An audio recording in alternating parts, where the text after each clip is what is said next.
Sarah Mitchell was sold to a man who never smiled, a warrior so cold and distant his own people called him Stoneface. She was told the marriage would save her family, a simple trade of a daughter for peace. She was wrong.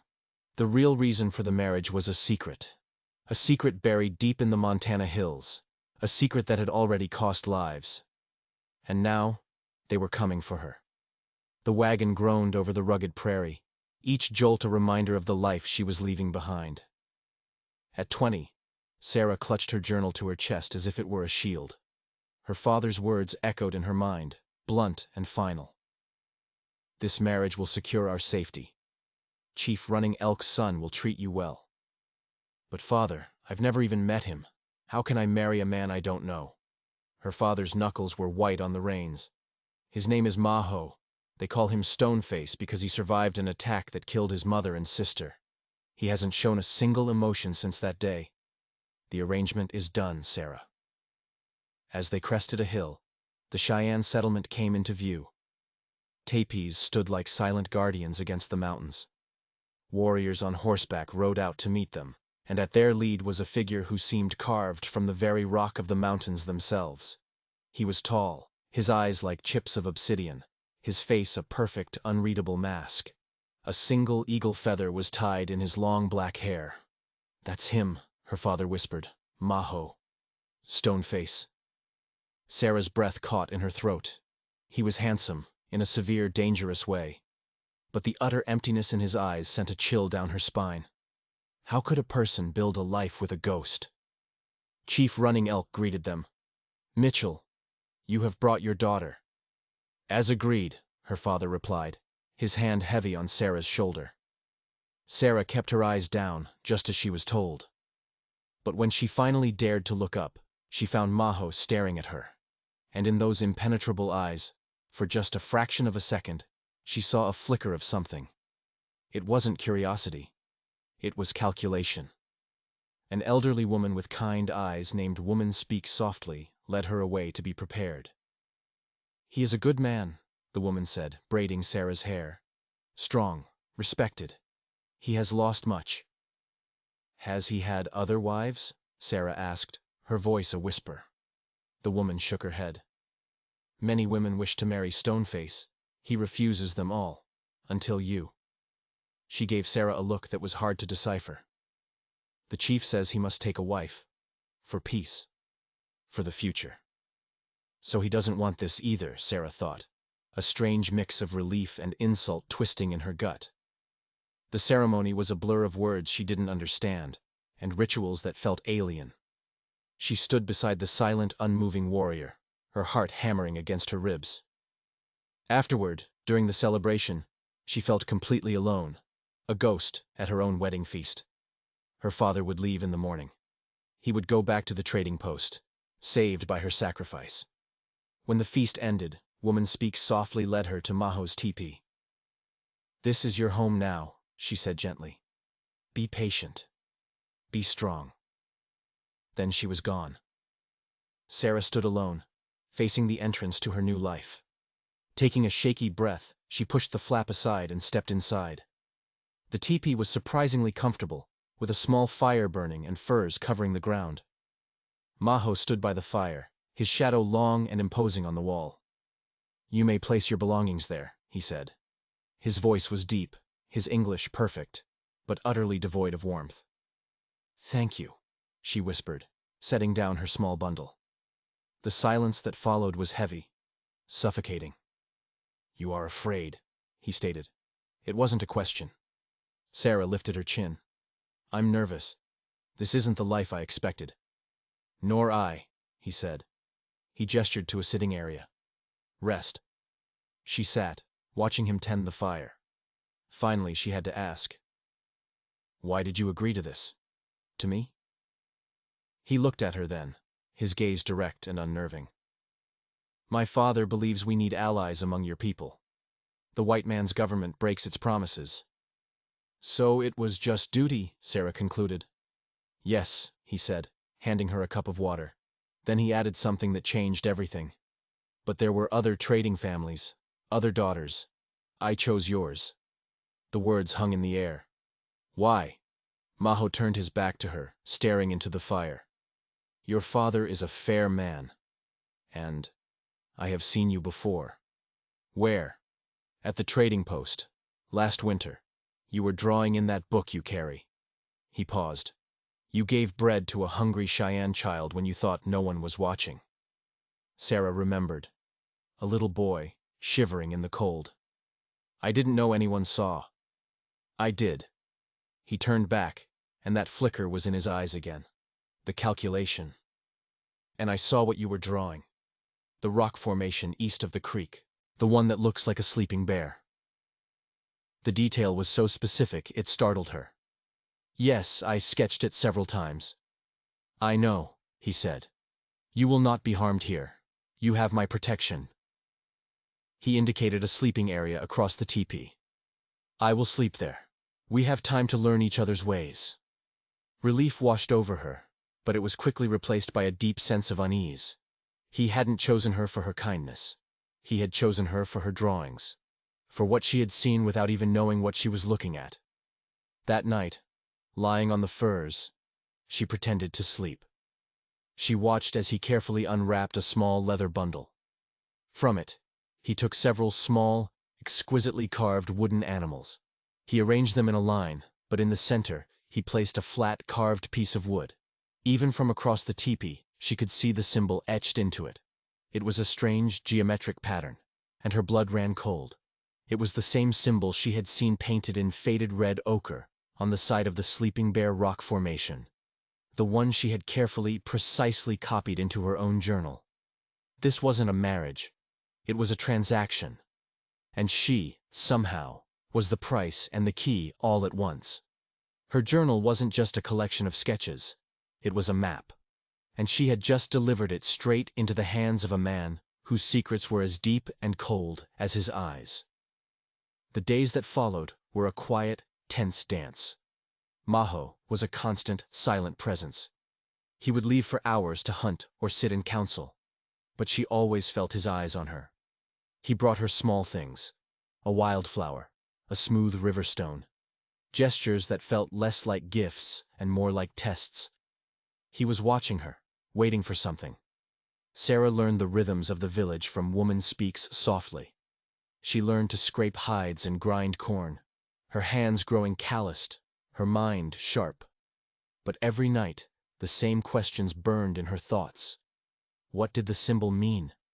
Why was Maho so interested in her drawings? One afternoon she found him in the teepee, holding the small deer he was carving. He set it aside when she entered, but she decided to press him. The animals you carve are beautiful, she said, her voice steady. My mother taught me, he said, his voice flat. It was the most personal thing he had ever shared. Tell me about her. Sarah pushed gently. For a long time he was silent. Then he spoke of a woman who told stories with her carvings, who believed beauty was a kind of strength. As he spoke, a crack appeared in his stone facade. Just a tiny one. My mother died when I was young too, Sarah offered. She loved stories. That's why I write. To keep them alive. Maho looked at her, a flicker of something she couldn't name in his eyes. He handed her the finished carving. For you. That night, something shifted. He was still distant, but there was a new quality to his watchfulness. It felt less like suspicion, and more like protection. Weeks turned into a month. Sarah found a strange peace in her new life. The children loved her stories, and the women started sharing their own secrets with her. She was becoming part of the village. But the mystery of the symbol remained, a dark cloud on the horizon. One morning, Maho approached her. Come, he said, leading her to two waiting horses. They rode into the foothills, to a high meadow with a breathtaking view. This place is sacred to me, he said, his voice softer than she'd ever heard it. I come here to think. They sat in silence for a while, watching eagles soar. My sister would have liked you, he said suddenly. She was brave. I'm not brave, Sarah said honestly. I'm terrified. Courage is not the absence of fear, he said, his dark eyes meeting hers. "It is acting in spite of it. You left everything you knew. You try to learn our ways. That is bravery, Sarah Mitchell." "Sarah Stoneface," she corrected softly, using his Cheyenne name for the first time. "That is my name now." And then, the impossible happened. A smile touched the corner of Maho's mouth. It was small, fleeting, but it was there. It transformed his entire face. "Yes," he agreed. "It is." On the ride back, Sarah felt a dizzying hope. Maybe she was wrong. Maybe it was just a marriage.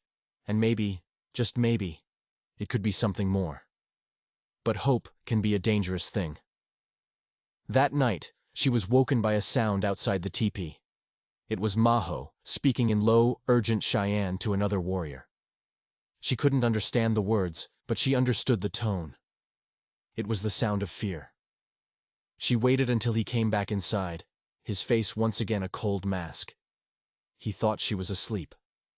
She watched through slitted eyes as he went not to his own sleeping furs, but to her belongings. His hands, so gentle when carving wood, searched quickly, expertly through her things. He was looking for her journal. The hope she had felt just hours before curdled into ice in her stomach. He wasn't warming to her. He was playing her. The trip to the meadow, the story of his sister, the smile. It was all an act to gain her trust, an act to get his hands on the one thing she had left of her old life. He found it tucked under her spare dress. He opened it carefully, his back to her, flipping through the pages under the dim light of the dying fire. He stopped on a page, and she knew exactly which one it was, the sketch of the sleeping bear rock, with her detailed notes on the strange symbol. He stared at it for a long, silent moment. Then he carefully closed the journal, put it back exactly where he had found it, and went to his own furs. Sarah lay there, her heart a cold, heavy stone in her chest. She had been a fool. This was never about peace or alliance or bridging two worlds. It was about a secret. And Maho, the man she was starting to believe in, the man whose smile had felt like the rising sun, would do anything to protect it, even if it meant breaking her. The first snow fell, dusting the settlement in a fragile layer of white. It was beautiful, but Sarah saw only the cold. Every smile from the villagers felt like a lie. Every kind word from woman speaks.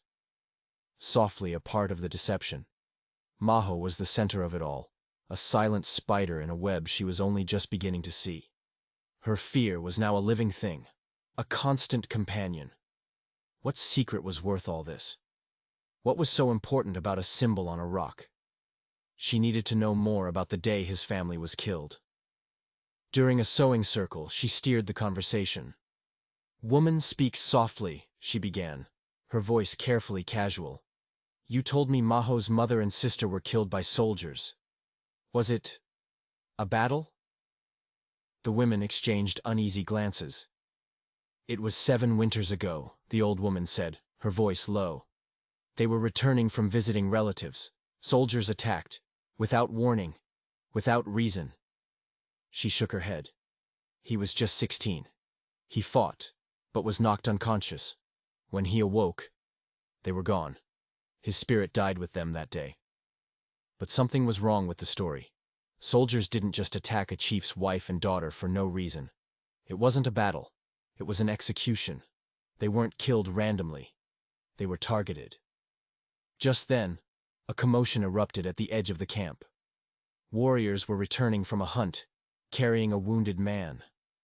Maho was there instantly, his face a mask of controlled fury, issuing commands. "White trappers," a young boy told her. "They shot at the hunting party." Sarah pushed through the crowd.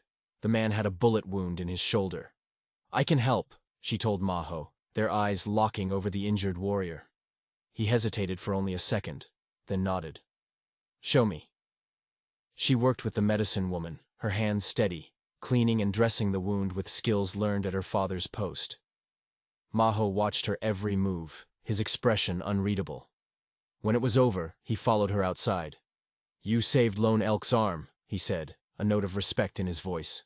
"Who were these trappers?" she asked, her heart pounding. "Strangers," he said, his jaw tight. "Trespassing on our hunting grounds, taking more than their share." His eyes were dark with a worry that went beyond lost game. The wounded man, Lone Elk, had been hunting near the western ridge, near the Sleeping Bear Rock. It wasn't a coincidence. The trappers weren't just hunting beaver. They were searching for something, the same thing Maho was protecting. That night, the tension in their teepee was a physical thing. Maho paced, checking his weapons. "You're worried," she said, stating the obvious. He stopped, his gaze sharp. "Winter will be hard. These men will make it harder." He paused, and his voice dropped. "You bring light to this place, Sarah, to places that have been dark for a long time." It was another trick, another lie to soften her, to make her compliant. She wouldn't fall for it again. "Maho," she said, her voice dangerously quiet, "I know you were looking for my journal." The silence that followed was absolute. He didn't move, didn't breathe. The mask was back, colder and harder than ever before. "You think I'm a fool," she continued, standing to face him. "You think you can charm me with sad stories and small gifts. This marriage, this alliance, it's all a lie, isn't it? It's about that symbol. The one on the rock. The one I saw you with." He took a step toward her, and for the first time, she saw a flash of raw emotion in his eyes. It wasn't anger, it was desperation. "You don't understand." "Then make me understand," she cried, her control finally snapping.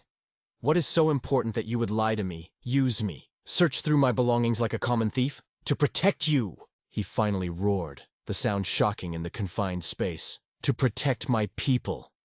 He took another step, his hands clenched at his sides. "The men who shot Lone Elk, they are the same men who killed my mother. The same men who have been searching this land for 7 years. They aren't soldiers. They are killers. And they are looking for a map." His eyes burned into hers. "A map that leads to a silver mine. A vein so rich it would bring 1,000 white men down on us, destroy everything we have. My mother carved the final piece of that map onto a piece of wood the day she was murdered. They took it from her body. But it is useless without the starting point." He pointed a trembling finger at her. "The symbol on the rock, the one in your journal, that is the starting point. They know it's in this area, but they don't know where. You drew it, Sarah. You mapped the one thing that can destroy us all." The truth hit her like a physical blow. The secret wasn't just a mine. It was a death warrant. For all of them. "So the marriage," she whispered, her mind reeling, "was to bring you here," he admitted, his voice ragged. "To bring the map to us before they could find it. Before they could find you. I saw you at the trading post. I heard you talk about your sketches. I knew you were the only one who might have seen it. It was a desperate chance." His coldness, his distance, it hadn't been about a lack of feeling. It had been about the crushing weight of what he was protecting. His stoicism wasn't a choice. It was a shield. Suddenly, a shout came from outside. Urgent. Terrified. They burst out of the teepee to see a lone rider galloping into the settlement. It was Thomas, her father's assistant, his face pale with fear. "Sarah! Maho!" he yelled, sliding from his horse. "It's McCready, the leader of the trappers. He knows. He knows about the journal. He's coming for it. He's coming for you." The world narrowed to a single point of terror. It was too late. The secret was out. And the killers were on their way. The settlement exploded into controlled chaos. Warriors grabbed weapons, their faces grim. Maho was a storm of calm authority, giving orders in rapid-fire Cheyenne. He pulled Sarah aside, his grip on her arm firm. "The journal," he said, his voice low and urgent. "Where is it?" "In the teepee," she stammered, her mind struggling to catch up. "Get it. Now. Thomas," he called to her father's assistant, "ride to the hills. Take the women and children. Tell them to hide and not to make a sound." Thomas nodded, his face ashen, and ran to do as he was told. Sarah scrambled back into the teepee, her hands shaking as she pulled the journal from its hiding place. The sketches that had once been her escape, her comfort, now felt like a curse. She clutched it to her chest and ran back outside. The warriors were forming a defensive line at the edge of the village. Maho met her, taking the journal from her hands. "Listen to me," he said, his eyes boring into hers. "You will go with Woman Speaks Softly. She will take you to a hidden cave behind the waterfall. No matter what you hear, you do not leave. Do you understand?" "I won't leave you," she cried, grabbing his arm. "You must." His voice was raw. "They want the journal, but if they find you, they will use you to make me give it to them. I cannot. I will not lose you too." The agony in his voice was real. A wound ripped open. Before she could protest again, he pressed the journal back into her hands. "A trick. You keep it. I will let them think I have it." He pulled a decoy book, another leather-bound journal from his own belt. "Give this to me." They swapped. He looked at her one last time. "Go. Now." Woman Speaks. Softly grabbed her hand, her old face set in determined lines, and pulled her toward the trees. Sarah risked one last glance back. Maho stood with his father, his face once again an unreadable mask of stone. But his eyes were on her. The journey to the cave was a frantic scramble through woods and over rocks. They could hear the shouts as McCrady's men arrived, the ugly sound of threats and demands echoing through the trees. Sarah's heart pounded with every gunshot that cracked the cold air. In the damp chill of the cave, hidden behind a curtain of falling water, they waited. Time stretched, each minute an eternity. The sounds of the battle rose and fell. Sarah prayed, her hands clenched around the worn leather of her journal. Hours passed. The sounds of fighting faded, replaced by an unnerving silence. "We must see what has happened," Sarah whispered, unable to bear the waiting any longer. "Maho said to wait," the old woman cautioned. "I can't." Sarah crept to the edge of the cave, peering through the waterfall. The settlement looked quiet, too quiet. Had they won? Had they driven McCrady off? Then she saw him, Thomas. He was walking from the woods, not toward the hills where he was supposed to be, but toward the settlement. And he wasn't alone. He was walking beside James McCrady, and they were talking. Laughing. The betrayal was so sudden, so absolute, it stole the air from her lungs. Thomas hadn't come to warn them. He had come to trap them. He was a spy. He was the one who told McCrady about the journal. He had led them right into an ambush. And he had sent the women and children into the hills, leaving the warriors to fight alone. As she watched, McCrady handed Thomas a small, heavy pouch. Payment. Thomas pointed, his arm extending directly toward the waterfall, directly toward their hiding place. He hadn't just betrayed them, he had sold her out. A cold, hard fury replaced Sarah's fear. They thought she was a pawn, a helpless girl to be traded and sold. They were about to find out how wrong they were. "They're coming," she said to Woman Speaks Softly, her voice like ice. "Give me your knife." The old woman's eyes widened, but she saw the look on Sarah's face and handed over the small, sharp skinning knife without a word. "Stay here," Sarah commanded. "Bar the entrance if you can." She didn't wait for a reply. She slipped out from behind the waterfall and melted into the woods, the journal now tucked securely inside her dress, the cold steel of the knife a comforting weight in her hand. She moved silently, using the skills the Cheyenne children had taught her in their games of hide and seek. She circled around, her eyes fixed on Thomas and McCrady as they approached the waterfall. They were confident, arrogant. They thought the fight was over. They didn't know the war was just beginning. From the cover of the trees, Sarah watched them reach the falls. "She's in there," Thomas said, his voice dripping with greed. "With the book. Maho was clever, trying a decoy, but I knew she wouldn't part with the real one." "Go get her," McCrady grunted, keeping his rifle raised. Thomas pushed through the water into the cave. A moment later, he stumbled back out, his face confused. "She's not there, just the old woman." McCrady swore, turning his furious gaze to the woods. "Find her! She couldn't have gone far." This was her chance. While McCready's men fanned out, their attention divided. Sarah moved. She didn't go after the brutes with the rifles. She went after the snake. She stalked Thomas as he headed back toward the settlement, his shoulders slumped in disappointment. He was alone, thinking he was safe. She came up behind him like a shadow, the knife held low. "Looking for me, Thomas?" she whispered. He spun around, his face a mask of shock and fear. "Sarah, I was trying to lead them away from you." "Liar," she hissed, pressing the point of the knife against his ribs. "I saw you with him. I saw him pay you. Where is Maho? What have you done?" They captured him," Thomas stammered, his eyes wide with terror. "McCready has him. He's going to kill him if he doesn't get the journal." "Take me to him," she said, her voice leaving no room for argument. "And if you try anything, I will cut your treacherous heart out myself." Shaking, Thomas led her to the center of the ravaged settlement. Several warriors lay dead.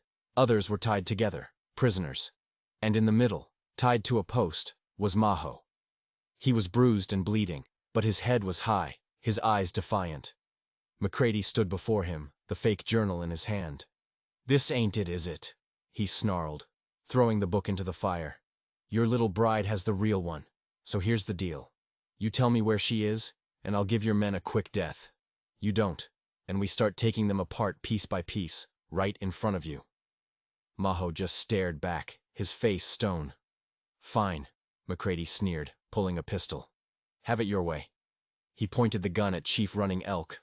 "Stop!" Sarah's voice rang out, clear and strong, every head turned. She stepped out of the shadows, pushing a terrified Thomas in front of her, the knife still pressed to his back. McCready's ugly face split into a triumphant grin. "Well, well, look what the cat dragged in, the little artist herself. Come to save your man?" "I have the journal," Sarah said, her eyes locked on Maho's. She saw a flicker of anguish in his gaze, a silent plea for her to run. She ignored it. "Let them go, all of them, and I'll give it to you." McCready laughed. "I don't think so. You're not in a position to make deals. You'll give me the journal, and then I'll decide who lives and who dies, starting with him." He gestured to Maho with his pistol. "You're forgetting something," Sarah said, her voice dropping.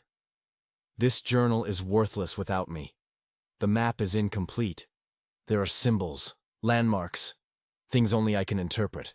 You kill him, you kill them, you get a book of pretty pictures. You let them go, I take you to the mine."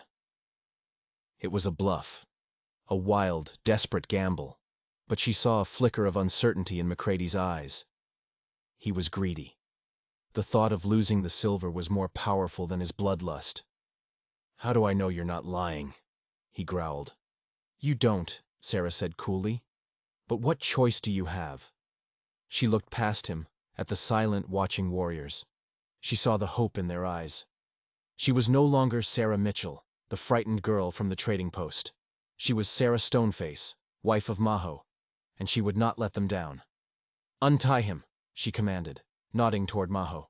"He comes with us, as my insurance." McCready hesitated, his small, cruel eyes darting between Sarah and Maho. The silence stretched, thick with tension. The fate of everyone in the village rested on his next word. "Fine," McCready finally spat. "Cut him loose. But she stays with me, and one wrong move from either of you and all your friends here start dying." Two of his men untied Maho, who stumbled but caught himself, his eyes never leaving Sarah's. The look that passed between them was one of shared desperation and fierce, unspoken trust. McCready grabbed Sarah's arm, his grip like iron. "All right, little artist, lead the way. Let's go get rich." With Maho walking a few paces behind, flanked by armed guards, and McCready's foul breath on her neck, Sarah led them out of the settlement. She walked toward the western ridge, toward the Sleeping Bear Rock. Every step was a prayer. Her bluff had to work. She had to keep them moving, keep them hoping, keep them away from the village. She had to buy time. But for what? She didn't know. "The landmark is just ahead," she said, her voice steady despite the frantic beating of her heart. As they cleared a line of trees, the rock formation came into view. "There," she said, pointing. "The entrance is hidden in a cave at the base of the rock." McCready's eyes gleamed with greed. I knew it. After all these years. They scrambled toward the rock. Maho stumbled, falling to one knee. The guards hauled him up roughly. Wait, Maho gasped, clutching his side. The fall. I need a moment. Get up! A guard snarled, kicking him. But the stumble wasn't an accident. Sarah saw it. As he fell, Maho's hand had brushed against a specific pattern of moss on a large boulder. It was a signal. His warriors used them on hunts. But what was he signaling? Get moving! McCready yelled, shoving Sarah forward. As they reached the base of the rock, there was no sign of a cave. Where is it? McCready demanded, his face turning red with anger. Where's the entrance? Right there, Sarah said, pointing to a dark crevice almost completely obscured by bushes. McCready shoved her aside. You and him in first, he ordered Maho. Maho and Sarah exchanged a look. This was it. They crawled into the narrow opening. It was dark and smelled of damp earth. It opened into a small, dead-end chamber. A trap. But for whom? McCready and two of his men squeezed in behind them. Light a torch, he barked. As the flickering light filled the small space, McCready saw there was no mine, only bare rock. His face contorted with rage. You lied to me, he screamed, raising his pistol to Sarah's head. No, a new voice said from the cave entrance. She didn't. McCready spun around. Blocking the entrance, his rifle leveled, was Sarah's father. And behind him stood a dozen armed settlers, their faces grim. It's over, McCready, Mitchell said. But it wasn't over. A shot rang out from outside the cave. One of the settlers cried out and fell. Thomas. He had circled around. He was up on the rocks above the cave entrance, rifle in hand. Drop your guns, Thomas shrieked, his voice high with panic. Or I'll kill you all. McCready laughed, a wild, triumphant sound. Looks like the odds just changed, Mitchell. Inside the cave, it was a standoff. McCready had his pistol on Sarah. Maho was tensed, ready to spring. Outside, Thomas had Mitchell and his men pinned down. Then Maho spoke, his voice calm and clear. You are wrong, Thomas. The odds have not changed. And from the trees, from the rocks, from the very ground itself, Cheyenne warriors rose up. They had been there all along, silent and invisible. Maho's stumble had been the signal. He hadn't just been buying time. He had been positioning his trap. The trappers outside threw down their guns, surrounded. Thomas, seeing it was hopeless, let out a cry of despair and tried to scramble away. But a warrior dropped from a tree branch above him, tackling him to the ground. Inside the cave, McCready's face was a mask of disbelief. He was trapped. He looked from the rifle at the entrance to Maho, then to Sarah.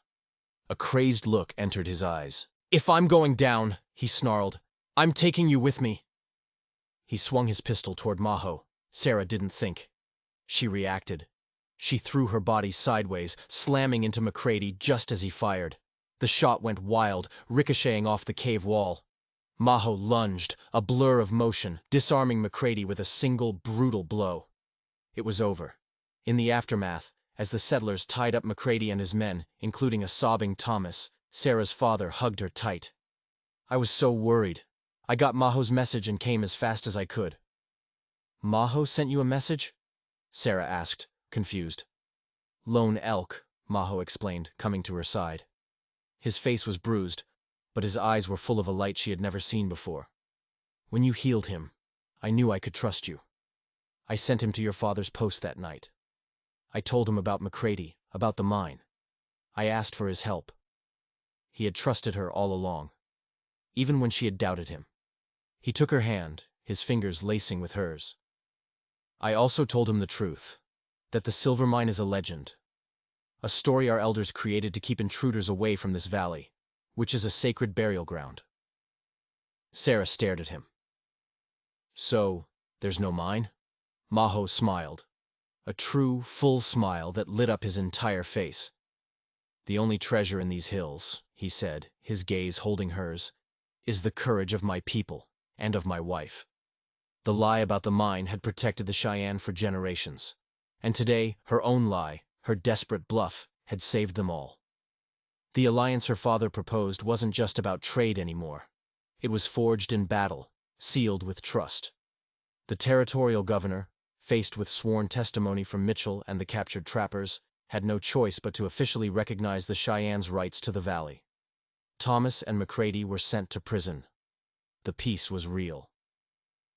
That spring, Sarah sat with Maho in their sacred meadow, writing in her journal. "What are you writing?" he asked, his arm warm around her shoulders.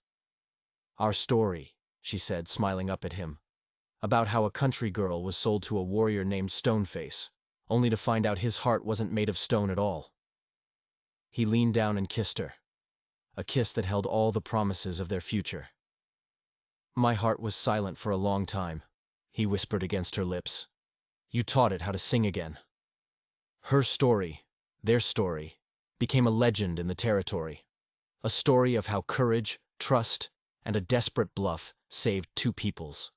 It proved that sometimes the greatest treasures aren't buried under the ground. They're standing right beside you. If you enjoyed this story, don't forget to like and subscribe for more tales of the strange, dark, and mysterious.